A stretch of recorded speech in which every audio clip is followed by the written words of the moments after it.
Dear students, welcome to kids measures. आज की इस वीडियो में एक्सप्लेन करने जा रहा हूँ फाइल हैंडलिंग इन पाइथन।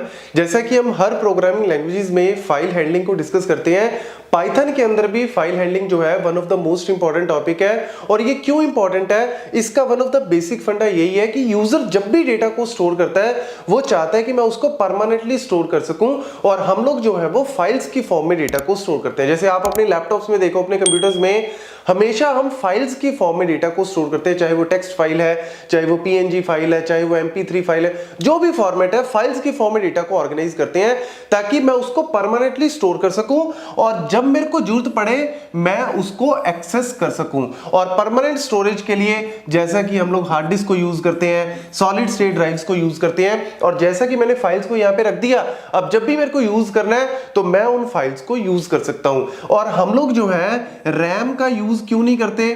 देखो, रैम का यूज वैसे तो बाय डिफॉल्ट होता ही है, क्योंकि सीपीयू हमेशा डेटा जो है वो रैम के अंदर कॉल करके और फिर उसको प्रोसेस करता है। लेकिन आप रैम जो है वो वोलाटाइल मेमोरी है, तो परमानेंटली तो इसमें स्टोर कर नहीं सकते। तो यहां पे हम लोग चाहते हैं कि डेटा जो है वो मेरा परमानेंटली स्टोर हो और प्रॉपरली फाइल्स ऑर्गेनाइज तरीके से काम करें। तो इसीलिए पाइथन में हम लोग जो है वो फाइल हैंडलिंग की जब भी बात करते हैं तो मेनली यहां पे ये तीन ऑपरेशंस की सबसे पहले बात की जाती है। फर्स्ट ऑपरेशन क्या है? Open a file. मतलब फाइल पड़ी है आपकी डिस्क के अंदर, कोई भी पर्टिकुलर लोकेशन में पड़ी है, चाहे वो पाइथन के इन्वायरमेंट में है, चाहे आउटसाइड पाइथन इन्वायरमेंट है, लेकिन सबसे पहला काम क्या है? फाइल को ओपन करना, मतलब फाइल को एक तरह से खोलना। जब फाइल को आपने खोल दिया उसके बाद आप उसके अंदर ऑपरेशंस परफॉर्म करोगे। रीड करना चाहते हो फाइल को, या फाइल में से पर्टिकुलर लाइन को रीड करना चाहते हो, कोई सेट ऑफ कैरेक्टर्स को रीड करना चाहते हो, कोई भी डेटा को रीड करना चाहते हो, या फिर उसमें कुछ राइट, कुछ अपडेट, कुछ वैल्यूज को अपेंड करना चाहते हो, वो सारी चीजें आप उसके बाद कर सकते हो। और उसके बाद फाइनली क्या है? Close the file.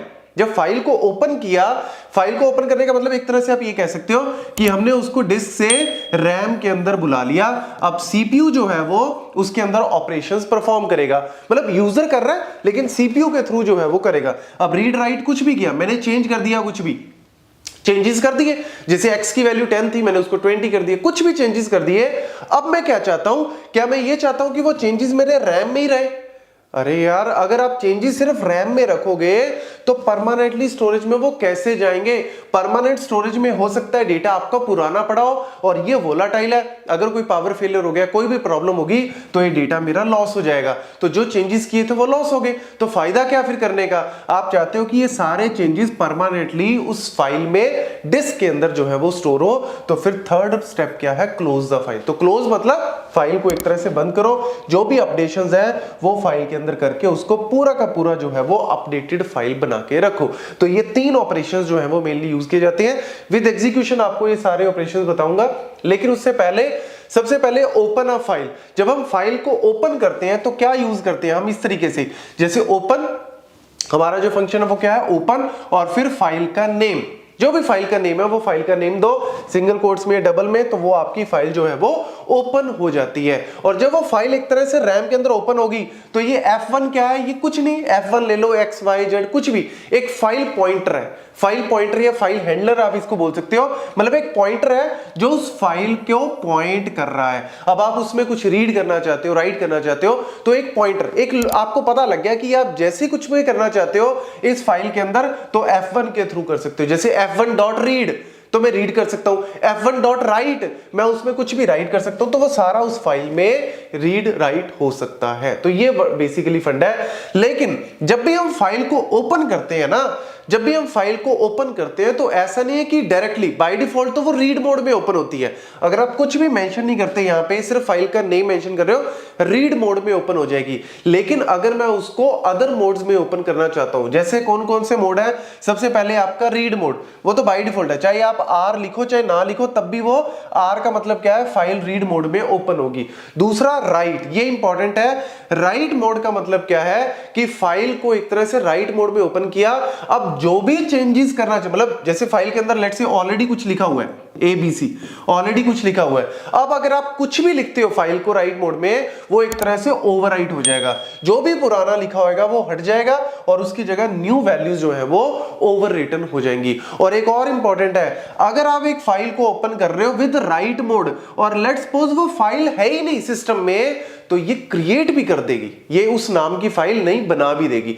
आपने सोचा कि यार फाइल नहीं है, तो आप उसको राइट मोड में ओपन कर दो, वो फाइल को क्रिएट भी कर देगी। और अगर वो फाइल ऑलरेडी है तो उसमें जो भी लिखा हुआ है वो एक तरह से हटा के जो नया लिखोगे वो उसमें आ जाएगा, ओवरराइट कर देगी। अगर आप इससे बचना चाहते हो, आप कहते हो कि सर नहीं, मुझे जो लिखा हुआ है वो लिखा रहने दो, उसके लास्ट में आगे जो भी मैं न्यू ऐड करना चाहता हूं कर सकता हूं, तो फिर उसके लिए आपको अपेंड मोड, नाम से पता लग रहा है अपेंड, मतलब जो लिखा हुआ है उसको लिखा रहने दो, जो नया लिखना चाहते हो वो उसके लास्ट में लिखा जाएगा। तो ये हो जाती है अपेंड मोड। और इसमें भी वही है कि create a new file if doesn't exist, ये भी सेम ही है, बस रीड और ये जो आपका राइट और अपेंड में यही फर्क है कि ये ओवरराइट करता है, जो पहले लिखा हुआ है मिटा देगा, ये लास्ट में ऐड कर देता है, पहले वाला नहीं मिटाता, बस ये फर्क है। फिर आ जाता है जी एक्स मोड। एक्स मोड का मतलब है एक्सक्लूसिव क्रिएशन मोड। अगर तो फाइल ऑलरेडी बनी हुई है फिर तो वो इस मोड में ओपन हो जाएगी, अगर फाइल जो है वो ऑलरेडी एग्जिस्ट देन ऑपरेशन जो है वो फेल। मतलब अगर फाइल आपने ऑलरेडी बना रखी है उस नाम की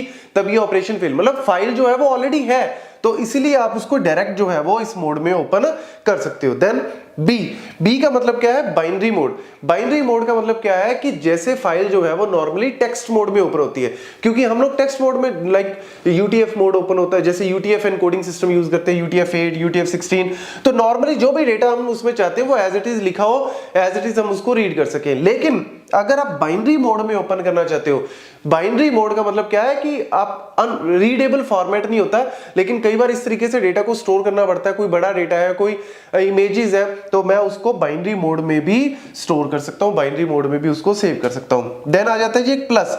प्लस का मतलब क्या है कि अगर मुझे रीड राइट दोनों में करना है तो उसके लिए मैं प्लस मोड में ओपन कर सकता हूं। तो ये मल्टीपल मोड्स हैं जो हम यूज करते हैं when we open a file. तो अब हम देखते हैं एक एग्जीक्यूशन के थ्रू कि कैसे इनको यूज करना है। Okay, let's see the execution part. तो यहाँ पे सबसे पहले हमने किया क्या, ये मेरा जुपिटर जो है इसके अंदर मतलब पाइथन प्लेटफॉर्म के अंदर ही हमने यहाँ पे पाइथन एनवायरनमेंट में एक फाइल जो है वो मैंने बनाई है new.txt। कोई भी नाम की फाइल आप बना सकते हो, जैसे कोई भी txt फाइल आपने टेक्स्ट फाइल बनाई और उसमें मैंने कुछ भी इंफॉर्मेशन, कुछ भी आप लिखना चाहते हो तो लिख दो, जैसे hi welcome to Gate Smash, this is file handling in Python. इस तरीके से मैंने कुछ कंटेंट इसमें लिख दिया। अब मैं जाता हूं यहाँ पे, सबसे पहला ऑपरेशन हम लोग क्या परफॉर्म कर रहे हैं, ओपन अ फाइल, क्योंकि जो भी रीड राइट करना चाहते हो उसके लिए पहले ओपन करना जरूरी है। तो ओपन कर रहे हैं, फाइल का नेम मैंने यहाँ पे दे दिया है, ठीक है, new.txt, और यहाँ पे एक फाइल का पॉइंटर जो है वो f, कुछ भी नाम का आप यहाँ पे क्रिएट कर सकते हो। और उसके बाद जो है वो मैंने क्या कर दिया, f.read। तो जैसे ही मैं इसको एग्जीक्यूट करता हूं तो यहाँ पे देखो क्या आएगा, जो मैंने कंटेंट लिखा हुआ है वो फाइल का कंटेंट यहाँ पे इसने रीड कर दिया। ये देख लो जी, hi welcome to Gate Smasher, this is file handling in Python. इसको थोड़ा सा जूम आउट कर देता हूँ, ले जी, दिख रहा है सबको। तो ये आपको यहाँ पे दिख रहा होगा कि सर ये स्लैश एन कहां से आ गया, वहां पे तो नहीं था, लेकिन ये आप ध्यान से देखो यार, ये न्यू लाइन, स्लैश एन का मतलब होता है न्यू लाइन। देखो ये पहली लाइन है, उसके बाद नेक्स्ट लाइन में मैंने दूसरी लिखी है, तो इसने क्या कर दिया, इसने वही चीज दिखा दी, hi welcome to Gate Smash slash n, मतलब ये न्यू लाइन में आगे नेक्स्ट लाइन में ये लिखा हुआ है, तो ये आपका पूरा का पूरा एज इट इज रीड कर देता है। देन हमारे पास आ जाता है दूसरा, अगर मैं फाइल को ओपन करना चाहता हूं विद राइट मोड, तो यहां पे मैंने क्या कर दिया, न्यू कर दिया। बाय डिफॉल्ट ऊपर वाले में तो रीड मोड में ओपन हुआ, अब मैंने क्या कर दिया, राइट मोड में, और यहां पे कुछ भी राइट कर दिया, f.write Python is important for interviews, और फाइल को मैंने क्लोज कर दिया, क्योंकि परमानेंटली आप सेव भी करना चाहते हो। जैसे ही मैंने एग्जीक्यूट किया, यहाँ पे एग्जीक्यूट कर दिया, सक्सेसफुली एग्जीक्यूट हो गया। एग्जीक्यूट होने के बाद मैं दोबारा से फिर उसी फाइल को रीड करता हूं, तो जैसे ही फाइल को मैंने रीड किया, ध्यान से देखो, Python is important for interviews लिखा आ गया। ये जो पहले लाइन लिखी हुई थी हाय वेलकम टू गेट्समैशर, वो ओवरराइट हो गई। तो यही मैं आपको दिखाना चाह रहा था कि W मोड में वो चीज ओवरराइट हो जाती है। तो Python is important for interviews लिखा आ गया, पहले वाला हट गया।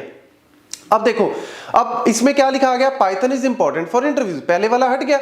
अब मैं क्या कर रहा हूं, फाइल को, उसी फाइल को अपेंड मोड में ओपन कर रहा हूं, तो मैंने क्या लिख दिया, ए मतलब अपेंड मोड में मैंने उसको ओपन किया, तो जैसे ही मैं अपेंड मोड में ओपन करता हूं तो यहां पे मैंने क्या कर दिया, कुछ नई लाइन लिख दी, सो प्रैक्टिस इट डेली। कुछ भी आप लिखना चाहते हो लिख दो, और मैं इसको क्या करता हूं, एग्जीक्यूट करता हूं। एग्जीक्यूट हो गया, ठीक है जी, अच्छी बात है। एग्जीक्यूट होने के बाद मैंने दोबारा से फिर उसी फाइल को रीड किया, तो अब देखो जी क्या आ गया, Python is important for interviews, so practice it daily. क्या फर्क पता लगा, पहले वाले ने सारा प्रीवियस डेटा हटा के ओवरराइट कर दिया, लेकिन अपेंड ने क्या कर दिया, पहली लाइन एज इट इज लिखी हुई है, जो आपको मैंने ऊपर ये देखो ये वाली एग्जीक्यूट करके दिखाई थी, ये वाली लाइन एज इट इज है, और इसने क्या कर दिया, सो प्रैक्टिस इट डेली जो है वो उसमें ऐड कर दिया। बस यही फर्क आपको दिखाना चाह रहा था। और अब आपका जैसे मैंने ये वाली फाइल थी हमारी new.txt, इस new.txt को आप ओपन करके देख लेते हैं। तो new.txt को जब मैं ओपन करता हूं तो यहां पे देख लो जी, नई लाइन जो थी वो पहले वाली हट गई, अब नई लाइन उसमें परमानेंटली सेव होगी। बस यही फंडा है ओपन का, रीड राइट का एंड क्लोज का। Thank you.